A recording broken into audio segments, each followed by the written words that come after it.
New ইয়র্কে যুক্তরাষ্ট্র প্রবাসী বৃহত্তর সিলেটে কুলাউড়া বাসিন্দাদের মিলন মেলা ও বার্ষিক বনভোজন অনুষ্ঠান হয়েছে।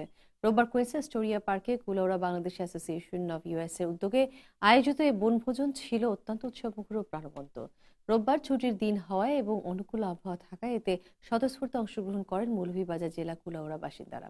দিনভর আড্ডা আর গালগপ্পের পাশাপাশি ছিল বিভিন্ন বড়শিদের নিয়ে ব্যতিক্রমী বিনোদন এবং খেলাধুলার আসর, যাতে অংশ নেন নারী, পুরুষ সহ শিশু কিশোররা। কুলাউড়া বাংলাদেশ অ্যাসোসিয়েশনের আয়োজনের সার্বিক তত্ত্বাবধানে ছিলেন প্রতিষ্ঠানের সভাপতি আশরাফ আহমেদ ইকবাল ও ভারপ্রাপ্ত সাধারণ সম্পাদক কায়সার রশিদ।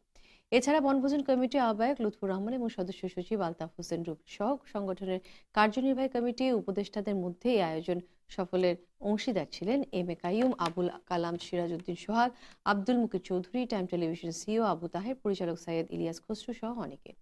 এতে প্রধান অতিথি হিসেবে র্যাফেল ড্র সহ ক্রীড়া প্রতিযোগিতায় অংশ নেওয়া বিজয়ীদের মাঝে পুরস্কার তুলে দেন ঠিকানা গ্রুপের চেয়ারম্যান এম এম শাহীন। সভাপতি সম্পাদক সহ কুলাউড়া অ্যাসোসিয়েশনের সম্মানিত, আমি বক্তব্য দীর্ঘায়িত করতে চাই না। কুলাউড়ার অনুষ্ঠানে